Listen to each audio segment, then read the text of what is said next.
बिस्मिल्लाहिर्रहमानिर्रहीम, अस्सलाम वालेकुम। पूरा वर्ल्ड देख रहा था, सारी दुनिया की नजरें थी ट्रंप और पुतिन की मुलाकात पर। ट्रंप ने रेड कारपेट बिछाया, तालियां मारी, हैंडशेक किया।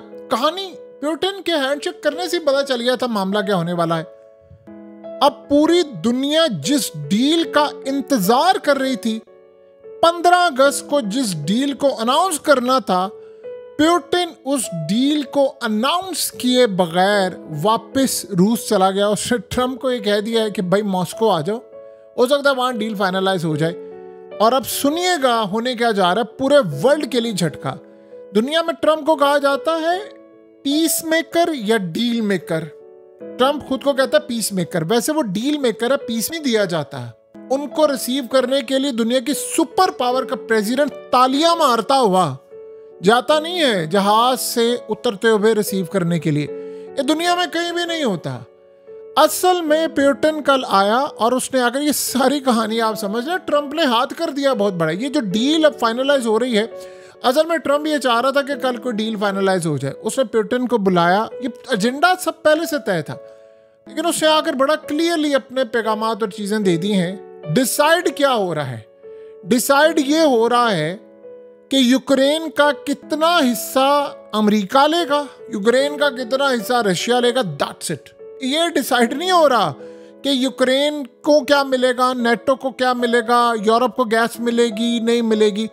कल पुतिन आया और उसने आकर, असल में ट्रंप ने क्या पैगाम दिया है? ट्रंप ने पूरी नेटो को और यूक्रेन को यह पैगाम दे दिया है कि भाई देखो, मैंने उस बंदे को बुला लिया है, वो मान नहीं रहा, वो डील भी नहीं करके गया, तो अब ट्रंप जाकर स्ट्राइक करेगा डील यूक्रेन से और नेटो से। यूक्रेन को कहेगा कि भाई तुझे ये इलाका छोड़ना पड़ेगा, ये रूस को देना पड़ेगा, ये वाला इलाका मिनरल्स मादनियात का मुझे देना पड़ेगा, वरना मैं तुम्हारी 350 अरब डॉलर की करप्शन निकाल लूंगा और ये सारे का सारा मामला क्लियर हो जाएगा। ये सारा कुछ करना पड़ेगा।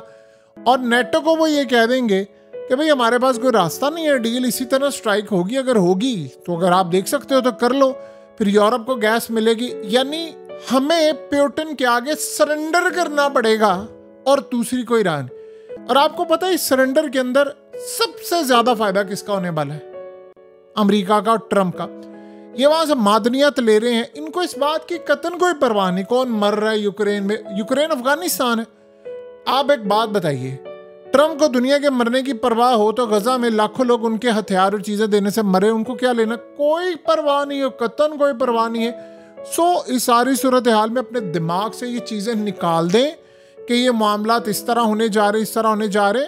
पुतिन आया, वहां पर 3 घंटे तक मीटिंग रही है। इसके बाद मीडिया के सवालात के जवाब ही नहीं दिए और दोनों चले गए। दुनिया सारी देख रही थी कि कल डील फाइनलाइज होनी। आप एक बात बताइए, जब कोई भी मुलाकात, इतनी हाई लेवल की मुलाकात होनी होती है, क्या नहीं पता पहले एजेंडा तय नहीं होता यार हम इस पर बात करने जाए? बच्चे को पता क्या होने जा रहा है?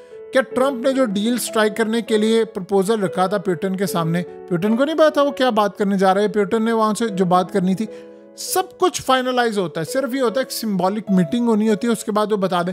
अब असल में वो ज़ेलेंस्की और इन सबको कहने जा रहा है कि भाई ये प्रपोजल है, इसमें अब उसको चाहिए क्या? वो ये चाह रहा है कि भाई लेट से 100 रुपया है, 25 रुपये रशिया को दे दो और 40 रुपये मुझे दे दो, और बाकी तुम जो जितने पैसे बचेंगे वो यूक्रेन ले ले, और नेटो को बस खाली दुआएं दे दी, बस ठीक है जी आप दुआएं लेकर काम चलाएं, दैट्स इट। ये सारे का सारा मामला। अब आप देखें कि ट्रंप ने ये जो इंडिया पर टैरिफ लगाया है, ये जी इतने % हमने 50% टैरिफ, ये क्या टैरिफ है? आप एक बात बताइए, दुनिया में सबसे ज्यादा तेल कौन लेता है रशिया से? चाइना लेता है ना। तो चाइना के बजाय आपने इंडिया पर लगा दिया टैरिफ, क्योंकि चाइना पर लगाते वो आपकी इंटरनेट बजा देता। आपने उसको 90 दिन के लिए टैरिफ बिल्कुल फारिग कर दिया। आपने पुतिन को ब्लैकमेल करना चाहा, दिखाना चाहा कि भाई मैंने ये किया। इंडिया ने कह दिया भाई हम तो तेल लेंगे, वो तो खड़ा ही हो गया, स्टैंड ले लिया उन्होंने आपके सामने। आपने किया क्या है? कुछ भी नहीं। सो लिहाजा अब नेटो और ये सारा सब कुछ उसने अपने मवाद के लिए उसने दाव पर लगा दिया। देखिए पुतिन ने आकर, आने से पहले हुआ क्या, पुतिन ने सिंपल सी बात की है कि भाई मैंने और रशिया के मिसाइल डिप्लॉय किए हैं, 6 न्यूक्लियर वॉरहेड्स हैं, 6 सिटीज या 6 ममालिक यूरोप के अंदर उड़ा दूंगा। ये मेरे लॉन्ग रेंज मिसाइल है, ये यूएस मेन लैंड को हिट करेंगे, ये तुम्हारी न्यूक्लियर तमाम चीजों को हिट करेंगे, ये सब कुछ है। ये कह रहा था ट्रम्प मैं उस पर ये कर दूंगा। आप मुलाकातों की तस्वीर मनाजिर देखें और ट्रम्प का बस नहीं चलता है कि उसको गोद में उठा ले। असल में रूस ये जंग जीत चुका हुआ है और वो हारा ही नहीं था कभी जिंदगी के अंदर। ये तो सारा मीडिया का प्रोपेगेंडा था, 4 साल से वो हार गए। कहाँ हारे? जो हारे होते हैं आप उनको रेड कार्पेट में इनवाइट करते हैं अमेरिका के अंदर। क्या वहां अमेरिका का प्रेसिडेंट गिरता है जाकर उनसे बातचीत करने जाता है? दुनिया को झूठ बोलते हैं। ट्रंप को सिर्फ मिनरल्स चाहिए, सिर्फ मादनियात चाहिए यूक्रेन की, नथिंग एल्स।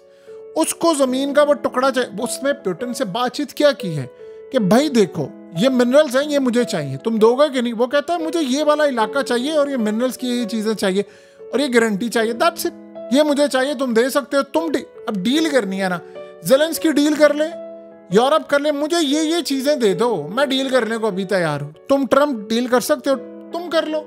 तुम तो कहते हो मैं art of the deal book लिखी है, मैं तो बहुत बड़ा डील मेकर हूं, तुम डील कर लो, मैं तुम्हें भी तुम्हारा हिस्सा दे दूंगा। कीमत बताओ तुम्हारी क्या? उसने कहा दी मेरी ये कीमत है। उसने आकर बता दिया। अब उसने जाकर ज़ेलेंस्की को कहना है कि ये काम करो। सवाल यहां पर ये पैदा होता है इस्राइल ये करने देगा? जो सबसे मेन सवाल है, आप एक बात बताइए, लेट्स से यूक्रेन की जंग बंद हो जाती है, ज़ेलेंस्की जाएगा? ज़ेलेंस्की नहीं ठहर सकता क्योंकि वो प्रेसिडेंट नहीं रहेगा, वो वैसे भी इलीगल प्रेसिडेंट है, उसका टेन्योर तो पूरा हो गया। यूक्रेन में इलेक्शन होंगे। आप बताइए जिस मोहरे को, मस्खरे को उठाकर वो लेकर आए हैं दुनिया की ताकतें, वो इसको जाने देंगी? और क्या इस्राइल ये चाहेगा कि रशिया इतना आज़ाद हो जाए कि उसके बाद वो सारे हथियार, मिसाइल, ड्रोन्स वो ईरान को दे दे और वहाँ से फारिग होकर वो यमन की हूथियों को दे दे और उसके बाद वो शाम की तरफ आ जाए और मेरे खिलाफ खड़ा हो जाए? वो इतना आसान है कि सारा काम होने देगा? ट्रम्प असल में जो हिस्सा चाह रहा है, पुतिन अगर उसको दे देता है तो अब आप मुझे एक बात बताइए, यूरोप कहता है हम नहीं खड़े ट्रम्प के साथ, ज़ेलेंस्की भी खड़ा हो जाता है, मोहरे आपके खड़े हो ही जाते हैं ना आपके खिलाफ, व्हाट नेक्स्ट क्या होगा? ये असल में आज यूरोप को और पूरे के पूरे यूक्रेन को बस के नीचे ट्रम्प ने दे दिया है कि भाई जाओ, तुम्हें मैंने तबाह कर दिया है। और उसके बाद क्या होगा? डील। असल में उसको एक हिस्सा चाहिए, उसको अपना हिस्सा चाहिए। और वो इंडिया को जो सजा दे रहा है कि जी मैं ये काम करूँगा, इंडिया ने भी तो स्टैंड ले लिया ना। देखिए एक बात आप बताइए, जब अगर यूक्रेन की डील फाइनलाइज हो जाएगी तो इंडिया पर टैरिफ का जवाब बनता है, फिर तो रशियन ऑयल लेंगे ना सारे, तो फिर वहाँ पर ट्रम्प क्या करेगा? ये सारे का सारा जो मामला है, जो सारे का सारा सिनेरियो है, वो क्लियरली इंडिकेट कर रहा है कि हालात किस जानिब जा रहे हैं। देखिए अगले कुछ अरसे के अंदर मामलात इस वक्त काफ़ी हद तक ख़राब हैं, काफ़ी हद तक इस वक्त मामलात ख़राब हैं दुनिया के। अब इस सारी सूरत हाल में ट्रम्प ने जो करना था उसने वो कर दिया है। अब रशिया ने जो करना था वो जाकर उसने ये फाइनल चीज़ कह दी है। असल में उसमें एक और भी बड़ी अजीब बात हुई है कि पुतिन ने बड़ा क्लियरली कह दिया है, जो यानी एक तो आप याद रखिएगा ट्रम्प की जो डील फाइनलाइज करने की सलाहियत थी उसको लगाया झटका, वो डील नहीं करवा सका। इसमें एक बात तो बड़ी तय हो चुकी है कि इतने घंटों की बातचीत के बाद कोई मुआहदा नहीं हुआ, कोई जंगबंदी नहीं हुई और इसमें ट्रम्प को लगा बहुत बड़ा झटका। ये जो सारे अंडर एस्टिमेट कर रहे थे ना कि हम वो लेकर आएंगे, ये रशिया को आप अंडर एस्टिमेट करेंगे, इंडिया पर टैरिफ लगाकर वो झुक जाएगा। जिसके पास 6000 न्यूक्लियर वॉर हेड्स हैं वो आपके सामने झुकेगा? यानी आप सोचिए, आपने पिछले 4 साल में उसको तबाह करने के लिए कोई कसर छोड़ी है कि जी हम नहीं फलाना वक्त, कोई डील आपने नहीं की, कोई आप मामला तय नहीं कर सके। ट्रम्प की वैल्यू भी खत्म हो गई है। खाली यहाँ तक मामला नहीं है, ये बात आप ज़हन में रखिएगा। उसके बाद पुतिन अपनी टर्म्स पर ये डील करना चाहता है ट्रम्प के साथ। वो कहता है कि मेरी शराइत पर ये डील होंगी और डील ये होनी है उसी की शराइत पर है। अगर हुई तो ट्रम्प को सिर्फ उसका हिस्सा चाहिए। अब उस हिस्से के अंदर अगर ज़ेलेंस्की खड़ा हो जाता, हमने नहीं देना हिस्सा, यूरोप कहता है ज़ेलेंस्की को मैं तुम्हारी बैक पर खड़ा हूं, ट्रम्प क्या करेगा? फिर क्या करेंगे आप? कल एक चीज़ और फाइनलाइज हो गई है और उसमें एक बात बड़ी तय हो गई है कि भाई अगर ये डील कर लेते हैं ना हम सब, तो सबका फायदा है। अगर डील नहीं करते तो ओरेशनिक तो है ही है और इस दफ़ा यूएस का मेन लैंड भी है। ये ट्रम्प ने जो कहा ना मैं लॉन्ग रेंज मिसाइल दे रहा हूँ, मैं यूक्रेन को वो दे रहा हूँ, आप रशिया को इन चीज़ों से ब्लैकमेल नहीं कर सकते।